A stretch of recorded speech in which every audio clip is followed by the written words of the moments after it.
In E3 2018, we finally had a glimpse on another Shonen Jump crossover game by Namco Entertainment. Jump Force is being hyped as one of the best anime, particularly fighting games for 2019. And so far the only confirmed animes that we have in the game, and I'm not just saying the characters as there are more than one in its own universe. Naruto, Dragon Ball, One Piece, and Bleach are all fighting, with Yagami and Rook just in the game as a cameo. But it doesn't mean that these are the only animes actually in the game or being added as non-playable. Although there wasn't a lot of Jump games in our history, I have to be honest, they were all good games, but they weren't as memorable as what we've seen at E3 this year. And because of the well-made hype, there's a lot of obvious predictions on what anime should be in Jump Force next. And as of now, I want to look at My Hero Academia since it's one of the top shonen animes right now, and it's only 2 years old. Also, because of what has already happened in the anime, I want to ask 3 important questions regarding the new additions of characters into the game. The first thing I have to ask is what timeline is the developers going to use in the anime?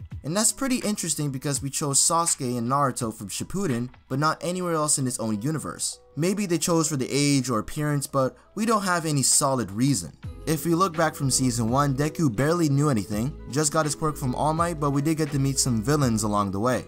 Fast forward to now, Deku is more skilled with One for All, and All Might had to retire with a bunch of other heroes as well because of the battle in Kamino Ward. However, we were exposed to more villain characters in the past 2 seasons, so if Jump Force really wanted to include Deku and All Might in their most powerful state, as of right now, as playable characters, they're gonna have to disregard timelines. But then again, we haven't seen that from other animes that were implemented in the game, so we just have to wait and see. Second is, will there be any cameos from Boku no Hero to be in Jump Force? And what I mean is that characters that were briefly mentioned in the anime have a chance to be in the game. For example, All For One mentioned All Might's deceased master Nana Shimura in episode 11 of season 3. Or as another example, the parents of UA students. Now we know that these parents don't really have the quirk to be a hero, much less even fight, but it gives us more options to meme on. Remember Wii Fit Trainer in Smash?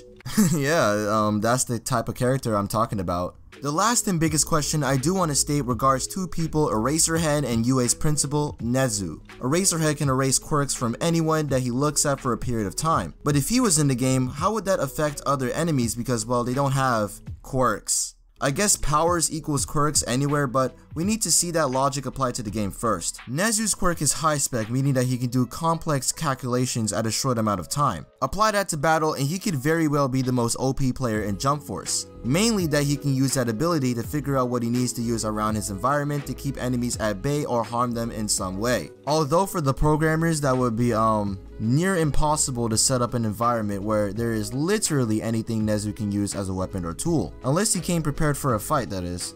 If you like this anime as much as me, leave a comment on what character you want to have in Jump Force, drop a like, subscribe, and I'm out. Plus Ultra.